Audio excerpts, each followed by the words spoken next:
The people of the Ryūkyū Islands developed an indigenous belief system.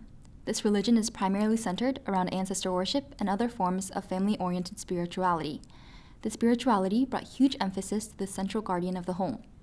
The god of fire, the hearth, called Hinukan or Hinokami, was believed to protect the house and the family from evil spirits. In the Ryūkyūan belief system, the god of fire is said to have given a piece of fire to Noro to create a village hearth. This hearth was then further divided and distributed amongst each family's household. In Shuri Castle, Kikoe Ogimi would use the royal hearth to conduct all the national official religious ceremonies.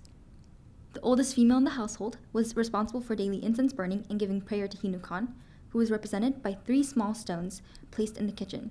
These practices were accompanied by giving Hinukan a new clean glass of water every morning. Rice and awamori, an alcoholic beverage indigenous to Okinawa, would be added to the practice every 1st and 15th day of the lunar calendar. Although Hinukan was not as significant in the higher ritual practices of the royal kingdom, he was highly revered in the households and communal village levels. The distinction between royal, village, and household hearths is in many ways indicative of a strict priestess hierarchy system. The priestesses were divided into different levels: royal, island, district, village, and household. All females, even when they were not the oldest female who held daily rituals in the household, were acknowledged to have some spiritual power. As Rosamund Bell wrote in the article, Women in the Religious Life of Ryūkyū Islands, published in 1984, all women were religious specialists, without any exception. This traditional belief of religious roles being an exclusive domain of women, onarigami stems from Ryūkyū Island creation mythology. Right from the beginning, when the land was first created on Earth, it was women who took all the religious roles. According to the first official written Ryūkyūan history, Chuzan Seikon, the 2 daughters of Amamikyu, the creation goddess, each took the roles of Kikoe Ogimi, the highest priestess, and the Noro, first village priestess. The 3 sites in Sēfa Utaki, named after rooms in Shuri Castle, have huge importance in the ritual practices held in Sēfa Utaki. Ufugui, also the name of the 2nd floor within Seidan Hall of Shuri Castle, refers to a stone garden in Sēfa Utaki. This site is where the inauguration ceremony of Kikoe Ogimi took place. On the day of the ritual, Kikoe Ogimi left Shuri Castle early in the morning and stayed there on her 2nd day from midnight to around 3 a.m. Then, the other Noro initiated the ceremony.